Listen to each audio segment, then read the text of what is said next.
Hello everybody, this is Mangeshwal. Welcome to dear IAS approach family. तो दोस्तों कैसे हैं आप सब? आई होप आप सब बढ़िया होंगे। तो दोस्तों आज के इस लेक्चर की शुरुआत कहां से करेंगे? आज के इस लेक्चर में हम यहां पर पढ़ेंगे चैप्टर नंबर 7 हाशिया खंड की समझ, यानी कि अंडरस्टैंडिंग मार्जिनलाइजेशन।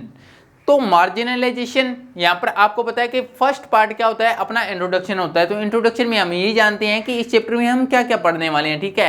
तो पहले अपने ये जान लेते हैं कि इस चैप्टर में हम क्या पढ़ेंगे। सबसे पहले देखो यहाँ पर क्या लिखा हुआ है, हाशिया खंड मार्जिनलाइजेशन। ये आपको भी एक्साइटमेंट होगी ना कि हाशिया खंड क्या होता है, हाशिया क्या होता है, हाशिया। तो यहाँ पर देखिए, जिसे किनारे या हाशिए पर ढकेल दिया गया हो और वह व्यक्ति चीजों के केंद्र में नहीं रहता।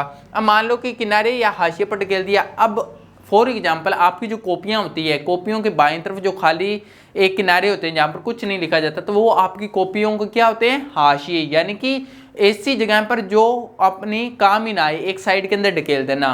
तो आपकी कॉपी के एग्जाम्पल से तो मैंने यहाँ पर समझाया है, ठीक है आपको। अब कुछ वर्ग, कुछ अपने वर्ग, कुछ समुदाय, कुछ व्यक्ति ऐसे भी होते हैं जिन्हें अपना समाज क्या करता है, अपना समाज उन्हें हाशिए पर ढकेल देता है, यानी कि अलग साइड के अंदर ढकेल देता है, ठीक है, समाज के अंदर।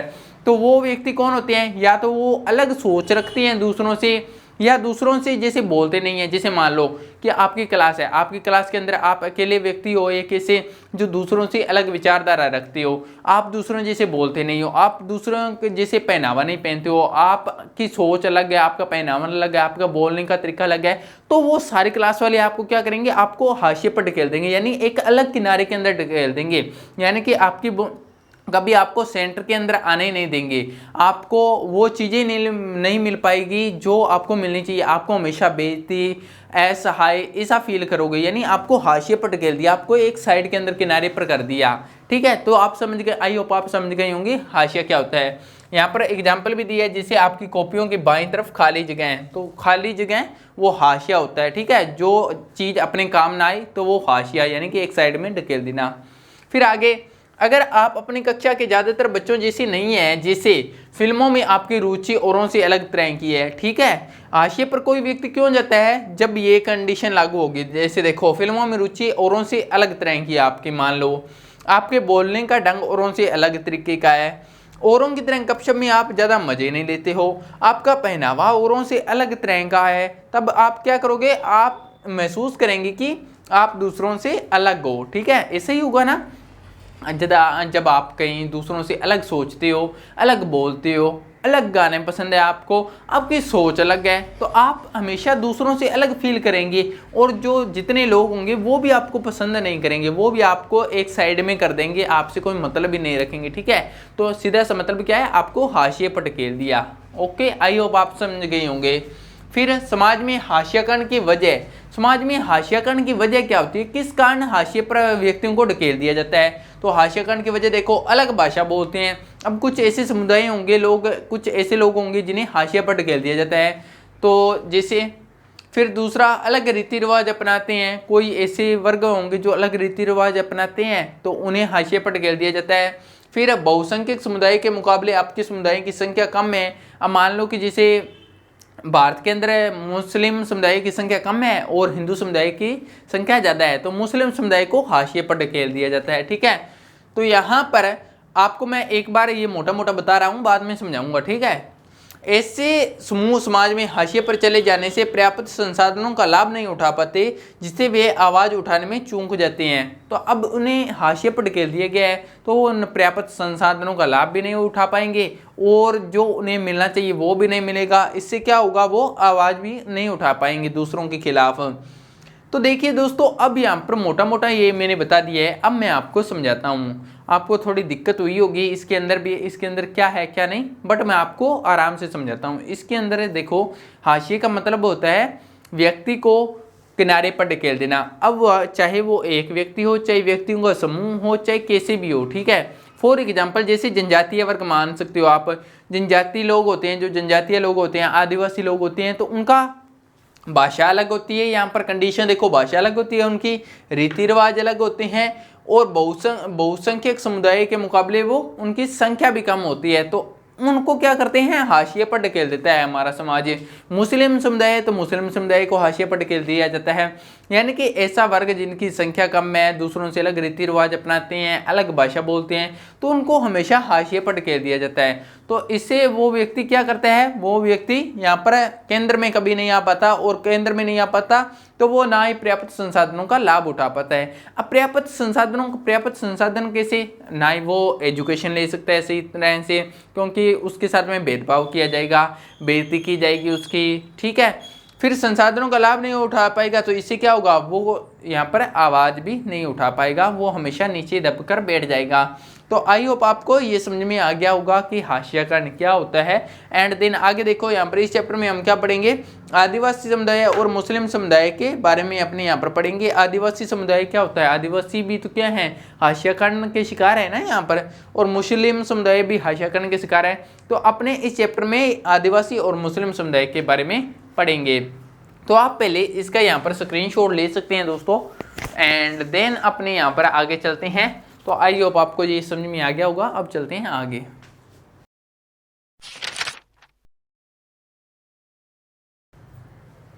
तो दोस्तों अब यहाँ पर अपने ये जानते हैं कि इस पार्ट में अपने क्या क्या पढ़ेंगे। तो इन पॉइंटों को देखते हैं। देखिए, what will the read in this chapter. सबसे पहले इंट्रोडक्शन को हमने यहाँ पर पढ़ लिया है। इंट्रोडक्शन के बाद में क्या देखेंगे, आदिवासी कौन है, ठीक है, आदिवासी के बारे में पढ़ लेंगे भी, आदिवासी कौन है, कहाँ रहते हैं, कैसे है, इसके बारे में, आदिवासी के बारे में जान लेंगे। देन आदिवासी और प्रचलित छवियाँ, आदिवासी के बारे में जो हमने माइंड में छवियाँ बना रखी है प्राचीन काल से, तो उसके बारे में अपने डिस्कस कर लेंगे। फिर आदिवासी और विकास है, आदिवासियों का कैसा विकास था और अब कैसी स्थिति है, विकास के बारे में, डेवलपमेंट के बारे में ये देख लेंगे। देन अल्पसंख्यक और हाशियाकरण, किस प्रकार अल्पसंख्यक हाशियाकरण के स्टेज पर पहुंच चुके हैं, तो उसके बारे में जानकारी प्राप्त करेंगे। फिर मुसलमान और हाशियाकरण, मुसलमानों का हाशियाकरण के स्टेज पर क्या स्थिति है, तो वो अपने डिस्कस करेंगे। एंड देन निष्कर्ष यहाँ पर देख लेंगे। तो इन 7 टॉपिकों को कवर करते हुए अपने इस चैप्टर को कवर करेंगे। बहुत ही इजीली तरीके से, बहुत ही आसानी से करेंगे, आपको हर एक चीज़ समझ में आएगी, और बहुत ही सिंपल लैंग्वेज में, जो आपको पसंद हो उसी लैंग्वेज में पढ़ने की कोशिश करेंगे। कोई हार्ड लैंग्वेज यूज नहीं होगी दोस्तों, आपको समझ में आएगा। बढ़िया एक स्टोरी की तरह हम बताते हुए चलेंगे, और बाकी यहाँ पर वैसे तो मैं बताऊंगा वही समझ में आ जाएगा, बट बाकी बोर्ड पर लिखा होगा, आप इसको नोट डाउन कर सकते हैं। एंड अब आप इतने चलते हैं नेक्स्ट पार्ट में।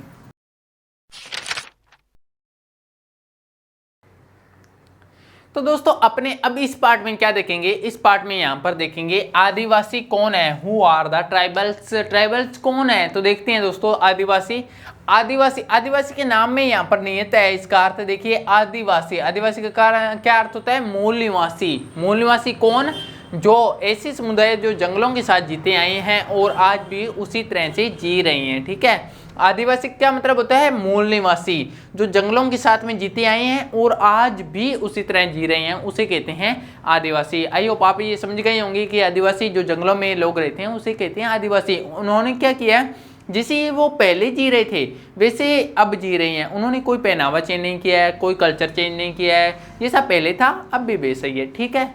फिर आगे, भारत में 8% आबादी आदिवासियों की है। भारत में कितने प्रतिशत आदिवासी रहते हैं, 8%। देश में बहुत सारे औद्योगिक क्षेत्र आदिवासी इलाकों में हैं। जितने भी औद्योगिक इंडस्ट्रियल जो भी यहाँ पर फैक्ट्री वगैरह होती है, बड़ी बड़ी फैक्ट्री हैं, वो कहाँ पर है, वो सारी की सारी आदिवासी वाले इलाकों में है, ठीक है। जैसे एग्जांपल दिया, जमशेदपुर, राउरकेला, बोकारो, भिलाई, यानी कि लोहे से रिलेटेड या जितनी भी फैक्ट्री हैं वो आदिवासी इलाकों में है। देखिए दोस्तों, आदिवासी कहाँ पर रहते हैं, आदिवासी रहते हैं जंगलों के अंदर। तो जंगलों के अंदर क्या होता है, जंगलों के अंदर आपको पता है कि यहाँ पर नीचे खनिज से भरपूर यहाँ पर मृदा होती है नीचे, यानी कि जो भी मृदा है, मृदा के नीचे बहुत सारी खनन ऐसी चीज़ें निकलेगी जो बहुत ज़्यादा काम की होगी, ठीक है। लोहा, सोना चांदी तो नहीं कह सकते, बट हाँ लोहा निकल सकता है, मैग्नीज या कोई भी ऐसी चीज़ जो अपने जीवन के लिए इम्पोर्टेंट है। तो इम्पोर्टेंट है तो वो ऐसी जगह पर निकलती है जंगलों के अंदर, तभी तो लोग जंगलों पर कब्जा करते आ रहे हैं, यही रीजन है दोस्तों। तो अब जंगलों में रहती है, तो जंगलों में रहते हैं ये आदिवासी। तो आदिवासियों को बाहर भगा दिया जाता है या खदेड़ दिया जाता है। इनके बेचारों की क्या इतनी पावर है कि वो इतनी मशीनरी के सामने टिक पाएंगे, तो वो अपना कब्जा कर लेते हैं यहाँ पर। तो ये फैक्ट्रियाँ कहाँ पर है, ये आदिवासी इलाकों में है। फिर आगे देखते हैं, उड़ीसा में 60 से ज़्यादा अलग अलग जनजातीय समूह रहती हैं। वैसे तो देखिए दोस्तों अपने पूरे भारत में ही यहाँ पर आदिवासी रहती हैं, पूरे भारत में 500 से अधिक प्रकार के आदिवासी रहते हैं, बट अकेला जो उड़ीसा है, यहाँ पर जो उड़ीसा है, जैसे ये इंडिया का नीचे का मैप है, तो यहाँ पर नीचे तमिलनाडु आ जाएगा, तमिलनाडु के बाद में यहाँ पर आंध्र प्रदेश, आंध्र प्रदेश के ऊपर देखोगे यहाँ पर तो ऊपर क्या आ जाएगा, ये उड़ीसा। तो उड़ीसा के अंदर क्या है, 60 से ज़्यादा अलग अलग जनजातियाँ समूह रहती हैं। ठीक है दोस्तों, फिर आगे देखो, आदिवासियों के बहुत सारे जनजातीय धर्म होते हैं। अब इनके जनजातीय धर्म होते हैं, ऐसा नहीं है कि भाई आदिवासी है तो ये कोई पूजा नहीं करते या कोई गॉड के अंदर या भगवान के अंदर बिलीव नहीं करते, करते हैं, बट इनके धर्म अपने जैसे नहीं होते भी, हिंदू मुस्लिम सिख ईसाई ऐसे धर्म नहीं है। ये उपासना जरूर करते हैं, लेकिन वे अक्सर गाम और प्रकृति की उपासना करते हैं। किसकी? गाम और प्रकृति की पूजा करते हैं। ठीक है, प्रकृति में किसकी? प्रकृति में जैसे पर्वत, नदी, पशु आदि इनकी पूजा करते हैं। जैसे कोई पर्वत हो गया, कोई पेड़ पौधे हो गए, मर्दा हो गया, सूरज हो गया, अग्नि हो गई, इन चीज़ों की ये पूजा करते हैं। ठीक है, कोई मूर्ति वगैरह की नहीं करते। फिर 19वीं सदी में बहुत से आदिवासियों ने ईसाई धर्म को अपनाया था। तो 19वीं सदी में बहुत सारे लोगों ने क्या किया था? ईसाई धर्म को अपनाया था। इसकी पूरी एक कहानी है, वो अपने नेक्स्ट क्लास में जानेंगे, पूरा यहाँ पर इतिहास है। ठीक है, इसलिए यहाँ पर ईसाई धर्म को अपनाया था। फिर आगे, आदिवासियों की अपनी भाषाएं होती है, आदिवासी अपनी भाषाएं बोलती है, संस्कृत की जैसी होती है पर संस्कृत नहीं होती है, उतनी पुरानी है। इसमें संथाली बोलने वालों की संख्या ज़्यादा होती है। तो दोस्तों ये था आदिवासी के बारे में, अपना पॉइंट यहाँ पर था आदिवासी। ठीक है, हमने ये यहाँ पर पॉइंट डाला था कि आदिवासी कौन है। आपको समझ में आ गया होगा कि आदिवासी जो लोग जंगलों में रहते हैं, जिसे पहले जी रहे थे वैसे अब जी रहे हैं, तो वही क्या हो गया, आदिवासी, यानी कि मूल निवासी है ये जंगलों के। ओके, फिर उसके बारे में अपने ये जान लिया था कि भारत में 8% आबादी जनजातियों इनकी आदिवासियों की है। फिर औद्योगिक जितने भी क्षेत्र हैं वो ट्राइबल्स एरिया के अंदर है। फिर उड़ीसा के अंदर 60 से ज़्यादा प्रकार के आदिवासी रहती हैं। ये प्रकृति की पूजा करती हैं। प्रकृति में किसकी? नदी हो गया, तालाब हो गया, सूरज हो गया, अग्नि हो गया, इन सब की पूजा करते हैं। फिर इसके बाद में यहाँ पर आदिवासी अपनी भाषाएं बोलती है और संथाली बोलने वालों की भाषा ज़्यादा है। तो आप इसका स्क्रीनशॉट ले लो दोस्तों आराम से, एंड आराम से आप इसको नोट डाउन करना। तो इसके अंदर ये आई होप आपको याद हो गया होगा। इसके अंदर कोई खास चीज़ तो है नहीं, सीधा ही आप पॉइंट डालकर सीधा ही लिख सकते हो 2-3 पॉइंट के अंदर। ये तो मैंने वैसे लिख दिया है अभी, इतना आप इतना थोड़ी ना लिखोगे, आप सीधा ही डालो कि आदिवासी मूल निवासी। ठीक है, मूल निवासी बराबर आगे जंगल लगा दो, इतने से याद आ जाएगा। 8% आबादी आदिवासियों की, बस इतना लिख दो हो जाएगा। फिर यहाँ पर औद्योगिक क्षेत्र, ये जमशेदपुर, राउरकेला, ये सीधा ही डाल दो। उड़ीसा डालकर 60% यहाँ पर ट्राइबल्स लिख दो, हो जाएगा। तो ये तो मैंने आपको समझाने के लिए इतना लिखा है। ठीक है दोस्तों, आप शॉर्ट के अंदर नोट्स बना सकते हो। एंड अब चलते हैं अपने नेक्स्ट पार्ट में।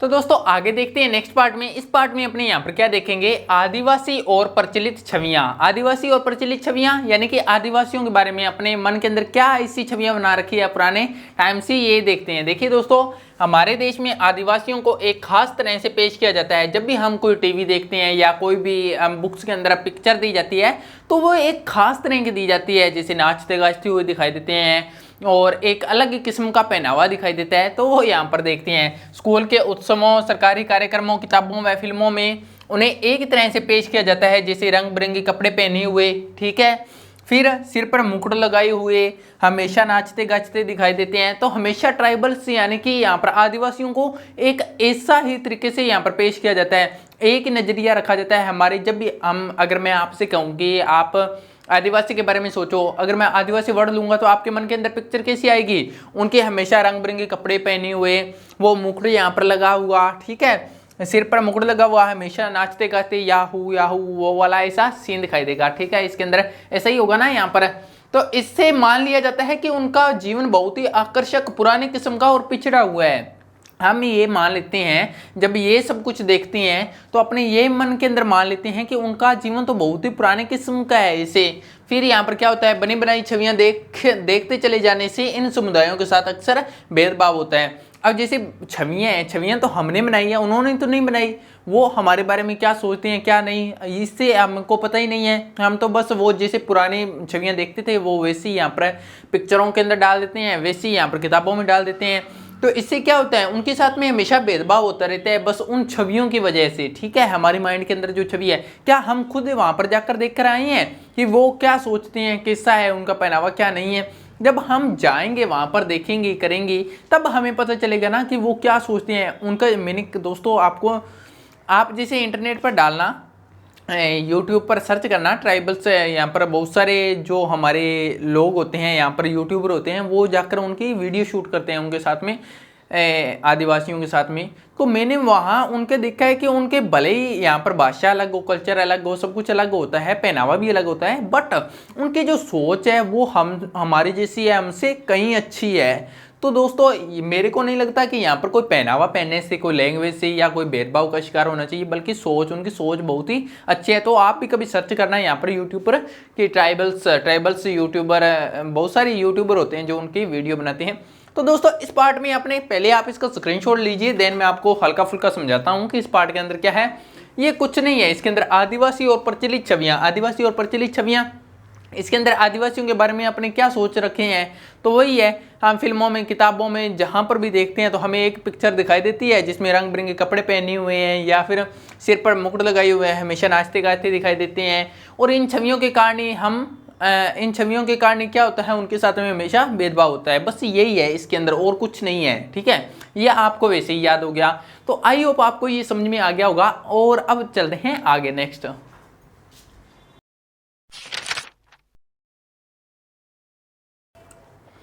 तो दोस्तों अब यहाँ पर आगे देखते हैं नेक्स्ट पार्ट में। इस पार्ट में हम क्या देखेंगे, आदिवासी और विकास, यानी कि आदिवासियों का विकास पहले कैसे था, अब कैसे है, तो इसके बारे में डिस्कस करेंगे। देखो दोस्तों, यहाँ पर भारत में तमाम साम्राज्यों और सभ्यताओं के विकास में जंगलों का बहुत महत्व रहा है। ये आपको भी पता है कि जंगलों का बहुत महत्व होता है। जंगलों में यहाँ पर बहुत सी यहाँ पर खनिज, खनन, फूल, फल, इमारती लकड़ियाँ, कोयला, बहुत सारी ऐसी चीज़ें निकलती है जो किसी भी साम्राज्य के लिए, किसी भी राज्य के लिए बहुत ज़्यादा इंपॉर्टेंट होती है। ठीक है, तो इसलिए जंगलों का महत्व तो बहुत ज़्यादा है।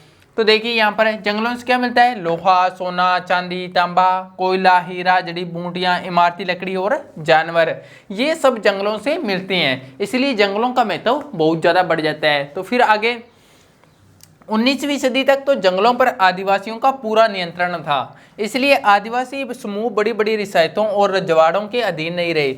अब सोचकर देखिए, अंग्रेजों से पहले, इमेजिन करिए कि अंग्रेजों से पहले क्या ये जितने भी ट्राइबल्स थे, आदिवासी थे, क्या आपने कभी ऐसी बुक्स या कहीं पर भी ऐसी देखा है कि वो किसी के अधीन रहे हो? ऐसा कभी नहीं रहा था, क्योंकि कभी ये अधीन किसी के रहे नहीं थे, स्वतंत्र थे औपनिवेशिक शासन से पहले। औपनिवेशिक शासन का मतलब होता है यानी कि अंग्रेजों का शासन। जब अंग्रेज आए तभी ये गुलाम बनने शुरू हुए, अंग्रेजों के शासन से पहले ये कभी किसी के गुलाम थे ही नहीं, यानी कि 19वीं सदी से पहले। ओके, फिर आगे यहाँ पर देखिए, बहुत सारे राज्य वन संसाधनों के लिए आदिवासियों पर निर्भर रहते थे। बहुत सारे जितने भी साम्राज्य होते थे, भारत के राज्य होते थे, वो क्या होते थे, वो यहाँ पर जो आदिवासी होते थे उनके लिए, उनके ऊपर अधीन रहते थे, उनके ऊपर आश्रित रहते थे। क्यों? क्योंकि भाई उनको फल फूल, यहाँ पर खनन, कुछ इंपॉर्टेंट चीज़ें, जैसे हाथी, पहले के लोग यहाँ पर युद्ध करते थे, तो युद्ध के अंदर क्या चीज़ चाहिए, जानवर। जानवर कहाँ पर होता है, जंगलों में, जैसे हाथी हो गए या कोई और भी चीज़ें हो गई, तो वो जंगलों के अंदर बहुत सारी इंपॉर्टेंट चीज़ें होती है। ठीक है, तो इसलिए बहुत सारे राज्य इनके ट्राइबल्स के अधीन रहते थे, यानी कि आदिवासियों के अधीन रहते थे। फिर आगे यहाँ पर औपनिवेशिक शासन से पहले आदिवासी समुदाय शिकार और चीजें बीनकर अपनी आजीविका चलाते थे। कैसे आजीविका चलाते थे? शिकार से और चीजें बीनकर। चीजें बीनने का मतलब है जैसे गोंद हो गया, फल हो गया, फूल हो गया, उसको इकट्ठा कर अपना भोजन बनाते थे एंड यहाँ पर शिकार करते थे। ये आपको पता होगा, टीवियों में देखा होगा, वो बाला लेकर ऐसे फेंकते हैं और किसी को मार देते हैं और फिर खाते हैं ऐसे जाकर। फिर वे स्थानांतरित कृषि करते थे। स्थानांतरित कृषि किसे कहते हैं दोस्तों? स्थानांतरित, इस वर्ड को यहाँ पर ध्यान से देखिए, स्थानांतरित।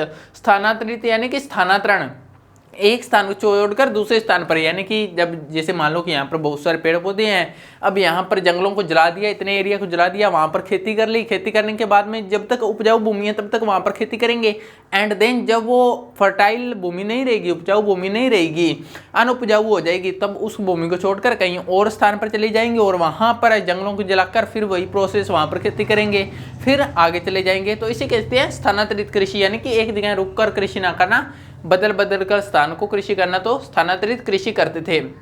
फिर 200 सालों में आर्थिक बदलावों, वन नीतियों और राज्य व निजी उद्योगों के राजनीतिक दबाव से इन्हें बागानों, निर्माण स्थलों, उद्योगों और घरों में नौकरी के लिए ढकेल दिया गया। तो दोस्तों यहाँ पर अपने लास्ट पार्ट के अंदर क्या पढ़ा था, लास्ट पार्ट के अपने आदिवासी क्या थे, मूल निवासी जंगलों के, जो जंगलों के अंदर ही रहते थे। लेकिन 200 सालों के अंदर क्या हुआ था, आर्थिक बदलाव हुए थे, यहाँ पर सब कुछ आर्थिक बदलाव हुआ, इंडस्ट्रियल जैसे फैक्ट्रियाँ खड़ी होनी शुरू हो गई, तो अब फैक्ट्रियाँ बननी शुरू हो गई। तो फैक्ट्रियाँ कहाँ पर बनती है, जहाँ पर ये खनिज वगैरह निकलते हैं। खनिज कहाँ निकलते हैं, जंगलों के अंदर निकलते हैं, जहाँ पर ये रहती हैं। तो इनको क्या किया, जहाँ पर ये रहते थे खनिज वाले स्थान पर, वहाँ पर फैक्ट्रियाँ बनानी शुरू कर दिया। सरकारों ने अपना कब्जा कर लिया, अंग्रेजों ने कब्जा कर लिया, और जो निजी यहाँ पर पूंजी यानी कि जो भी बड़े बड़े लोग थे उन्होंने वहाँ पर कब्जा कर लिया और इनकी जगह को ज़बरदस्ती छीन लिया। और इन्हें क्या किया, इन्हें बागानों में, बागान जो आपने सुना होगा चाय के बागान, ज़बरदस्ती काम करवाते थे तो वहाँ पर, और निर्माण स्थलों कहीं पर कोई निर्माण हो रहा है घरों का, या वहाँ पर या फिर उद्योगों और घरों की नौकरी के लिए इनको भेज दिया गया, धकेल दिया, वहाँ से निकाल दिया कि कहते भी यहाँ अब यहाँ पर फैक्ट्री बनेगी, अब तुम यहाँ पर नहीं रह सकते। और वहाँ पर बांध बनाए गए, वहाँ बहुत सारी फैक्ट्रियाँ बनाई गई। जितनी फैक्ट्रियाँ आप सुनते हो, राउरकेला, बोकारो, भिलाई, ये सारी इन यहाँ पर ट्राइबल्स एरिया के अंदर ही बनी हुई है सारी की सारी फैक्ट्रियाँ। ओके, तो इन्हें वहाँ से खदेड़ दिया गया और ये सारे के सारे क्या हो गए, अब जंगलों के अंदर, जंगल इनका छूट गया। तो 19वीं सदी से पहले तो ये जंगलों में रहते थे, बट उसके बाद में क्या हुआ, जंगलों से इनको धकेल दिया गया। अब अगर ये वहाँ पर रहेंगे भी तो उन्हें क्या कहा जाएगा, घुसपैठिया। ठीक है, तो वो आगे डिस्कस करेंगे। दोस्तों आई होप आपको ये समझ में आया होगा। पहले इसका स्क्रीनशॉट लीजिए एंड देन आपको एक बार और थोड़ा सा हल्का से रिवाइज कर देता हूँ। तो मैंने ये बताया था कि आदिवासी और विकास में क्या बताया था, जैसे जितने भी इंपॉर्टेंट चीज़ें होती है वो जंगलों से निकलती है। 19वीं सदी से पहले ये किसी के गुलाम नहीं रहे थे और बहुत सारे साम्राज्य जितने भी होते थे, बहुत सारे साम्राज्य और राज्य सारे के सारे आदिवासियों पर आश्रित रहते थे।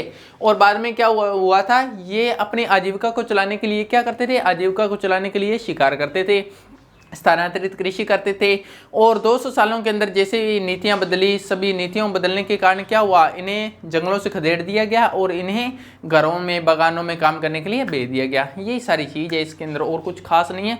एंड अब चलते हैं अपने नेक्स्ट पार्ट के अंदर। तो दोस्तों अब यहाँ पर आगे देखते हैं, खनिज पदार्थों, इमारती लकड़ी, खेती व उद्योगों हेतु विशाल भूमियों को साफ कर दिया गया। यानी कि आपको भी पता है कि जंगलों के अंदर क्या होता है, जंगलों के अंदर खनिज पदार्थ बहुत होते हैं, तो इमारती लकड़ी भी लोग काटते हैं, फिर खेती भी करते हैं, कई लोग ऐसे भी होते हैं, और उद्योग हेतु इन भूमियों को साफ कर दिया गया। आदिवासी इलाके खनिज पदार्थों से भरपूर रहे हैं, इसलिए इन जमीनों को खनन और विशाल परियोजनाओं हेतु बार बार चुना गया। ये बात मैंने पहले भी बता दी है कि जंगल होते हैं जो खनिज पदार्थों से भरपूर होते हैं, वहाँ पर कोयले, सोना, हीरा, लोहा, ऐसी चीज़ें बहुत सी निकलती है दोस्तों। तो इस कारण से इनको बार बार छीना जाता है। अब कोई भी परियोजना वगैरह यहाँ पर लानी है या कोई भी डैम बनाना है बड़ा, तो इनको क्या करेंगे, इनको खदेड़ दिया जाएगा, इनसे भूमि छीन ली जाएगी। ठीक है, तो आपको ही पता है कि जंगलों में यहाँ पर खनिज पदार्थ होते हैं, इमारती लकड़ी होती है, और यहाँ पर खेती भी करती हैं। अब यहाँ पर ये बेचारे कहाँ सरकार से टक्कर लेंगे, सरकार कितनी पावरफुल होती है, और कहाँ ये, या फिर निजी लोग होंगे, उद्योगपति लोग होंगे, तो वो उनके पास में बहुत ज़्यादा ताकत होती है, तो उनसे ये टक्कर नहीं ले सकते, तो वो इनको छीन लेते हैं, इनकी ज़मीनों को ज़बरदस्ती। ठीक है, फिर आगे सरकारी आंकड़ों के अनुसार खनन परियोजनाओं के कारण विस्थापित होने वालों में 50% से ज़्यादा आदिवासी हैं। जितने भी यहाँ पर लोग, कोई भी यहाँ पर खनन से रिलेटेड कोई भी यहाँ पर फैक्ट्रियाँ बनाई गई है, जैसे जमशेदपुर, राउल, भिलाई, बोकारो, जितनी भी फैक्ट्रियाँ बनाई गई है, वहाँ पर जितने भी लोग विस्थापित हुए हैं, यानी कि वो स्थान छोड़कर गए हैं, तो उनमें से 50% से ज़्यादा लोग आदिवासी है। फिर भारत में ऐसे इलाके जहाँ मूल निवासी रहते थे, कौन कौन से हैं, 104 राष्ट्रीय पार्क और 543 वन्य जीव अभयारण्य। यानी कि ये ऐसे इलाके हैं जहाँ पर मूल रूप से यहाँ पर आदिवासी रहते थे, तो इन जगहों को छीनकर अब क्या कर दिया है, राष्ट्रीय पार्क बना दिए हैं और यहाँ पर वन्य जीव अभयारण्य बना दिए हैं।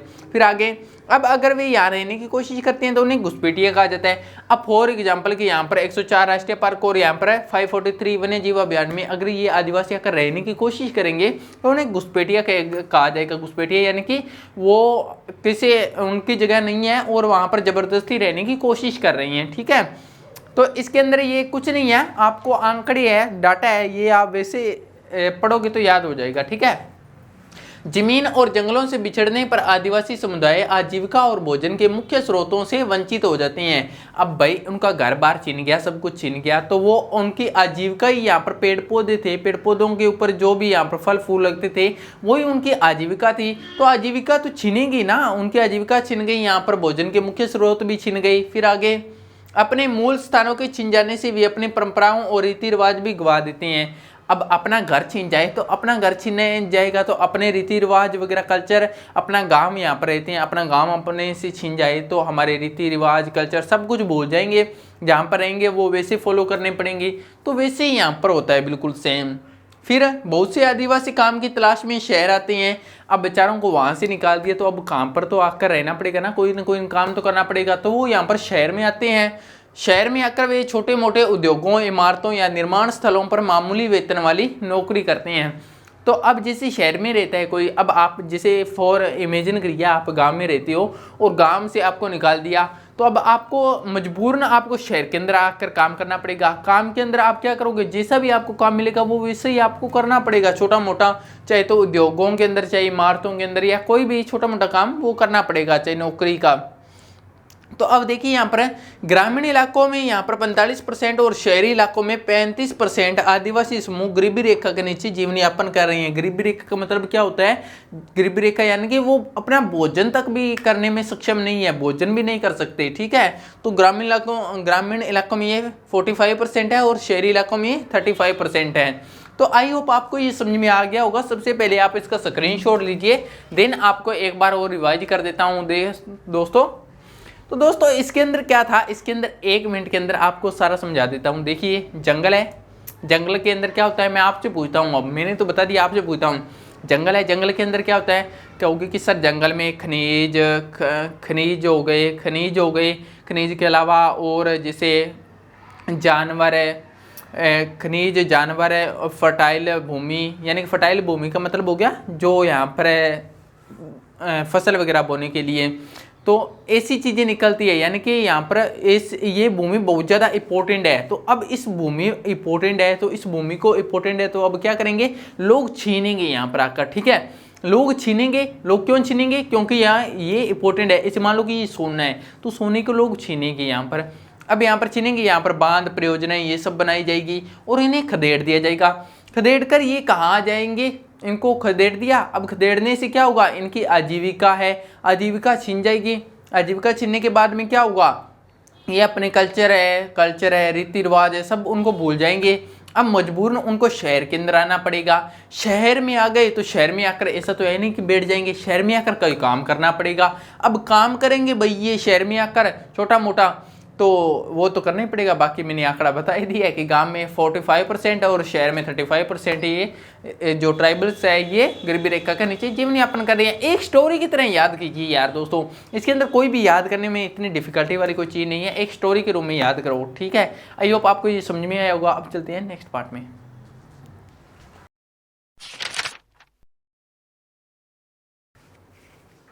तो दोस्तों अब यहाँ पर आगे देखते हैं नेक्स्ट पार्ट में। इस पार्ट में अपने क्या देखेंगे, यहाँ पर देखेंगे अल्पसंख्यक और हाशियाकरण। अल्पसंख्यक आई होप आप समझ गए होंगे कि अल्पसंख्यक क्या होता है।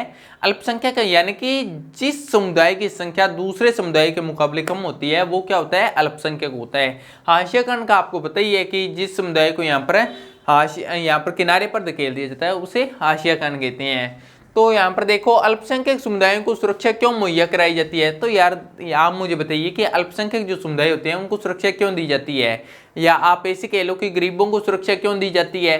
तो इसलिए दी जाती है क्योंकि जो बहुसंख्यक समुदाय के लोग हैं वो उन पर कब्जा ना कर ले, वो अपना यहाँ पर उनके ऊपर कोई आरोप ना ठोके, अपने काम ना करवाने लग जाए उनसे, तो इसलिए उनको सुरक्षा दी जाती है ताकि वे भी एक स्वतंत्र रूप से जी सके।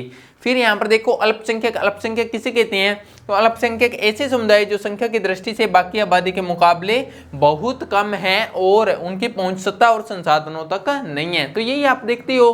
फॉर एग्जाम्पल जैसे मुस्लिम समुदाय की संख्या क्या है, कम है हिंदू के कंपेयर में, तो मुस्लिम समुदाय क्या हो गया, अल्पसंख्यक हो गया यहाँ पर, तो संख्या के अंदर कम हो गया। फिर सत्ता में भी पहुंच कम है यहाँ पर, और संसाधन भी उतने प्रोवाइड नहीं हो पाते हैं जितने कि यहाँ पर हिंदू समुदाय के लोगों को है। वैसे ही यहाँ पर आप पाकिस्तान के अंदर देखोगे तो हिंदू समुदाय क्या है, अल्पसंख्यक है, ठीक है। अलग अलग स्थानों पर अलग अलग समुदाय अल्पसंख्यक देखने को मिलती है। एंड देन अल्पसंख्यक समुदायों को बहुसंख्यक समुदायों के सांस्कृतिक वर्चस्व से बचाने हेतु सुरक्षात्मक प्रावधानों की आवश्यकता पड़ती है। वर्चस्व का मतलब होता है हेजेमनी, ठीक है दोस्तों, हेजेमनी। तो हेजेमनी आप याद रखना है। यहाँ पर ये क्या कह रहा है, यहाँ पर देखिए कि अल्पसंख्यक जो समुदाय होते हैं उनको बचाना किसी सांस्कृतिक वर्चस्व, सांस्कृतिक वर्चस्व यानी कि मान लो जो बहुसंख्यक समुदाय है तो वो ऐसा कहेंगे कि हम जिस कल्चर को फॉलो करते हैं तुम भी वैसे कल्चर को फॉलो करो, हम जैसे देवी देवताओं को पूजते हैं तुम भी वैसी देवी देवताओं को पूजो। अब यहाँ पर भारत के अंदर यहाँ पर हिंदू धर्म के अंदर मुस्लिम समुदाय रह रहा है, मुस्लिम समुदाय की संख्या अल्पसंख्यक है, तो हिंदू समुदाय के ऊपर अगर ये ऐसा यहाँ पर सुरक्षा ना दी जाए मुस्लिम समुदायों को तो हिंदू समुदाय क्या कहेगा, हिंदू समुदाय कहेगा भी हम तो यहाँ पर माता की पूजा करते हैं तुम भी माता की पूजा करो, ठीक है, हम यहाँ पर फेरी काटते हैं तुम भी फेरी काटो, तो ऐसा कहेगा, यानी कि हम जो करते हैं वैसा तुम भी करो, तो वो एक स्वतंत्र रूप से नहीं जी पाएंगे फिर लोग, तो इसलिए उनको सुरक्षा देनी आवश्यक है। एंड देन ये प्रावधान उन्हें भेदभाव व नुकसान की आशंका से भी बचाते हैं। अब यहाँ पर जो अल्पसंख्यक होंगे तो उनके साथ में भेदभाव ना हो, तो भेदभाव और नुकसान भी ना हो उनका, तो उनसे भी ये उनकी सुरक्षा करते हैं। देन कानून को कायम रखने और मौलिक अधिकारों को साकार करने में न्यायपालिका अहम भूमिका निभाती है। ये तो आपको बताइए, न्यायपालिका वाले चैप्टर में आपने अच्छी तरह से पढ़ लिया कि कानून जो बने हुए हैं उनकी रक्षा कौन करेगी, न्यायपालिका। तो न्यायपालिका एक अहम भूमिका निभाती है। आई होप आपको ये समझ में आया होगा, इसमें कोई खास बात नहीं है। अल्पसंख्यक और आशियाकरण ये आप समझ चुके हो कि अल्पसंख्यक किसे कहते हैं और आशियाकरण किसे कहते हैं, तो याद करने वाले इसमें कुछ बड़ी चीज़ तो है नहीं। एंड आप इसका स्क्रीनशॉट ले सकते हो दोस्तों। तो स्क्रीनशॉट लेने के बाद में ये अब चलते हैं अपने नेक्स्ट पार्ट में।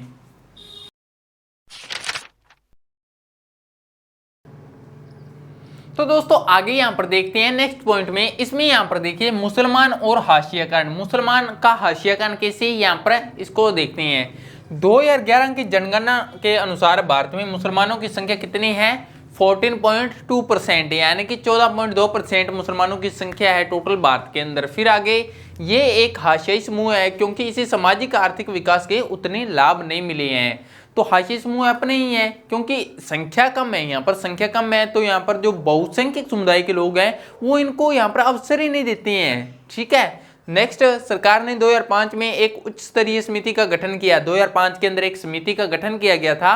उसके अनुसार ये रिपोर्ट क्या कहती है, उस समिति के अनुसार रिपोर्ट कहती है कि सामाजिक आर्थिक एवं शैक्षणिक संकेतकों के हिसाब से मुसलमानों की स्थिति अनुसूचित जाति, अनुसूचित जनजाति जैसे अन्य हाशियाई समूहों से मिलती है। तो कहने का मतलब क्या है इसके अंदर, ये रिपोर्ट क्या कहती है, ये रिपोर्ट कहती है कि जो एससी और एसटी के जो लोग हैं उनके जैसे यहाँ पर मुसलमान के लोग हैं, तो उनकी एससी एसटी और मुसलमान के लोगों की स्थिति एक जैसी है, कोई ऊपर नीचे, कोई ऊंचा मामूली सी ऊपर नीचे हो सकती है, बाकी यहाँ पर स्थिति सेम ही है, ठीक है, एससी एसटी और मुसलमानों की यहाँ पर। फिर एग्जाम्पल के तौर पर क्या कह रहा है कि 7 से 16 साल के मुस्लिम बच्चे अन्य समुदाय के बच्चों के मुकाबले कम शिक्षा ही ले पाते हैं। जैसे 7 से 16 साल के बच्चे हो गए, जो 7 एज होती है ना, 7 से 16 साल के बीच के, तो इसके अंदर ये जो मुसलमानों के बच्चे हैं तो वो हिंदुओं के यहाँ पर जो बच्चे होंगे या फिर सिख के यहाँ पर जो बच्चे होंगे उनके मुकाबले बहुत कम शिक्षा ले पाते हैं। रीजन क्या है, ये पुअर है, गरीब है, आर्थिक स्थिति से कमजोर है, सामाजिक स्थिति पर इनको यहाँ पर भेदभाव का सामना करना पड़ता है, ठीक है, तो जिसके कारण ये शिक्षा नहीं ले पाते हैं। अब आर्थिक स्थिति कमजोर है तो इनको काम करना पड़ेगा, ये स्कूल ही नहीं जाते हैं, तो इसलिए ये 7 से 16 साल के मुस्लिम के बच्चे कम शिक्षा ले पाते हैं। एंड देन आगे नेक्स्ट, मुसलमानों के आर्थिक व सामाजिक हाशियाकरण के कई पहलू है। तो अब मुसलमानों को किन कारणों से पहचाना जाता है, जैसे देखो बुर्का, लंबी दाढ़ी, फेस टोपी का चलन। अपने मुसलमानों को कैसे, किन चीज़ों से पहचानते हैं, अपने यही पहचानते हैं ना, जैसे या तो उसकी कोई टोपी पहनी होगी सिर पर, या लंबी दाढ़ी होगी, या बुर्का होगा महिलाओं के, इन्हीं चीज़ों से पहचानते हैं। अगर आप इमेजिन करिए कि ये चीज़ें ना हो, मुसलमानों के पहनी हुई टोपी ना हो, बुर्का ना हो, या फिर लंबी दाढ़ी ना हो, तो क्या हम मुसलमानों को यहाँ पर पहचान लेंगे? सेम ही दिखेंगे हिंदू और मुसलमान, तो वो तो इन चीज़ों के कारण से यहाँ पर अलग हमसे दिखाई देते हैं। और यही चीजें एक भेदभाव का कारण बनती है। जैसे किसी ने बुर्का पहना है, लंबी दाढ़ी रखी है या कोई टोपी लगाई हुई है, तो यही एक भेदभाव का कारण भी बनती है, जिसके कारण लोग क्या समझते हैं, लोग समझते हैं कि ये लोग हमसे अलग हैं। जैसे यहाँ पर मैंने लंबी दाढ़ी रख ली, ठीक है, मैं भले ही हिंदू हूँ, मैंने लंबी दाढ़ी रख ली तो मैं दूसरों से अलग दिखूंगा और लोग मेरे से यहाँ पर भेदभाव करेंगे, कहेंगे ये तो मुस्लिम है, मुस्लिम है, मुस्लिम है तो सेम ही यहाँ पर हिंदू और मुस्लिम, ठीक है। बट यहाँ पर कुछ चीज़ें ऐसी होती है, पहनावा हमारा ऐसा हो जाता है कि वो हमें दूसरों से अलग कर देता है, जिसके कारण भेदभाव होता है और भेदभाव से असमानता का यहाँ पर आने लग जाती है, जिसके कारण हमारी सामाजिक स्थिति भी एक भेदभाव का शिकार बन जाती है। फिर आगे बहुत से लोग इन्हीं निशानियों से मुसलमानों को पहचानने की कोशिश करते हैं, ठीक है। गेटोआइजेशन क्या होता है, गेटोआइजेशन देखिए यहाँ पर अन्य समुदायों से अलग कर गांव या बस्ती के किसी कोने में ढकेल देना। गेटोआइजेशन दोस्तों क्या होता है, गेटोआइजेशन यहाँ पर हिटलर की आपने कहानी सुनी होगी, नहीं तो आप 9th क्लास के अंदर सुनोगे, हिस्ट्री के अंदर है। तो गेटोआइजेशन उस समय ये वर्ड यूज होता था, वहां पर क्या करता था हिटलर, क्या करता था, जो भी यहूदी लोग होते थे, यहूदी लोगों को क्या करता था, यहाँ पर पकड़ कर गांव के एक अलग कोने के अंदर धकेल देता था। अलग कोने, जितने भी यहाँ पर गांव के अंदर यहूदी लोग रहते थे उनको पकड़ कर एक साइड में ढकेल देता था, यानी कि वो उनसे नफरत करता था, यहूदियों से एक साइड के अंदर धकेल देता। फिर यहूदियों को पहले एक साइड के अंदर निकाल दिया, एक गांव के अंदर अलग कर दिया, एक कोने के अंदर, फिर उनको धीरे धीरे क्या करता था, मार देता था, ठीक है। तो ये यानी कि सीधा सा मतलब है कि समुदाय से अलग कर देना। तो वैसे यहाँ पर गेटोआइजेशन अपने यहाँ पर इस चैप्टर के अंदर ये वर्ड कैसे यूज हुआ है, ये ऐसे यूज हुआ है कि जैसे हिंदू समुदाय के अंदर मुस्लिम लोग रहते हैं, तो हिंदू समुदाय के लोगों की संख्या ज्यादा है, तो हिंदू समुदाय के लोग दूसरे जो अल्पसंख्यक समुदाय हैं उनको एक किनारे पर धकेल देते हैं, एक किनारे पर धकेल दिया, तो उससे उसी सेंस में इस वर्ड का यूज हुआ है गेटोआइजेशन। ओके दोस्तों, आई होप आप ये समझ गए होंगे। मुसलमान और हाशियाकरण, इसके अंदर कुछ नहीं था, रिपोर्ट थी। यहाँ पर रिपोर्ट क्या कहती है, SC ST और मुसलमानों के बच्चे सेम दिखाई देते हैं और भारत में 14.2% ये मुसलमानों की संख्या है। एंड देन यहाँ पर भेदभाव का कारण क्या बनता है, मुसलमानों के बुर्का, लंबी दाढ़ी, फेस टोपी का चलन और गेटोआइजेशन, ये आपको यहाँ पर याद रखने हैं। इसके अंदर कुछ खास चीज तो है नहीं, आप इसका स्क्रीनशॉट ले सकते हैं दोस्तों। स्क्रीनशॉट लेने के बाद में यहाँ पर है, अब अपने चलते हैं नेक्स्ट पार्ट के अंदर।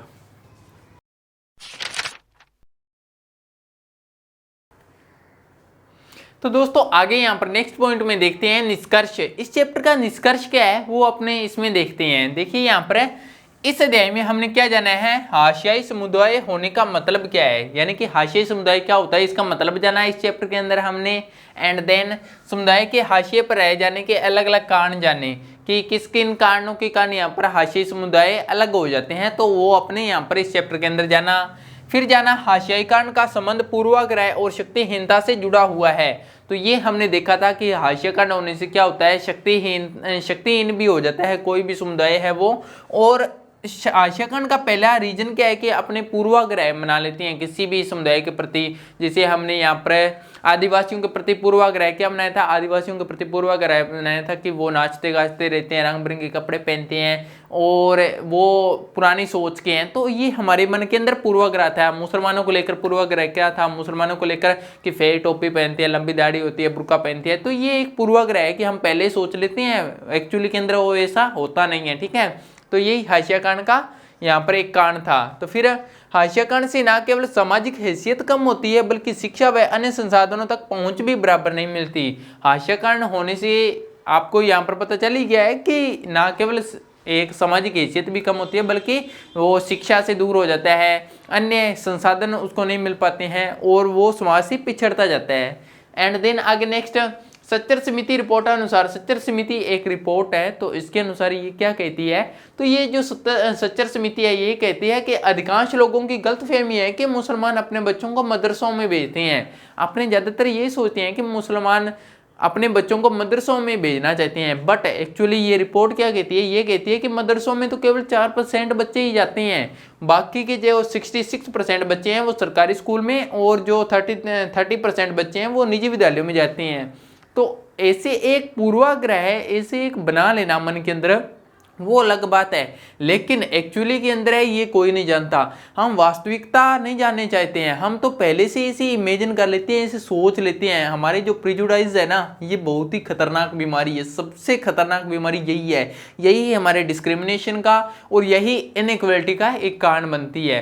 तो दोस्तों आपसे यही एक आशा है, यही एक निवेदन है कि अगर आप यहाँ पर अच्छी यहाँ पर कोई प्रिपरेशन कर रही हैं तो अपनी कम से कम सोच को चेंज कीजिए, ठीक है। सोच को डेवलप बनाइए, अच्छा बनाइए। इस भारत को बहुत ऊंचाइयों पर लेकर जाना है।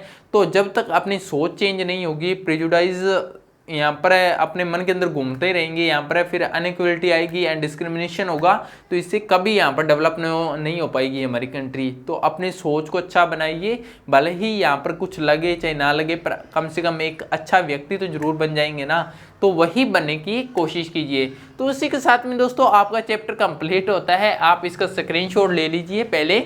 तो ये आपका चैप्टर दोस्तों कंप्लीट हो चुका है। चैप्टर कंप्लीट होने पर आपको बहुत बहुत बधाई हो। अब यहाँ पर चलेंगे अपने 8 नंबर चैप्टर पर। ये हाशियाकांड की समझ था और उसमें हाशियाकांड से संघर्ष, यानी कि हाशियाकांड के प्रति लोगों ने कैसे संघर्ष किया, तो उसके बारे में डिस्कस करेंगे। तो ये चैप्टर कंप्लीट हुआ और अब मिलते हैं अपने नेक्स्ट चैप्टर के अंदर। Bye bye, take care, see you again.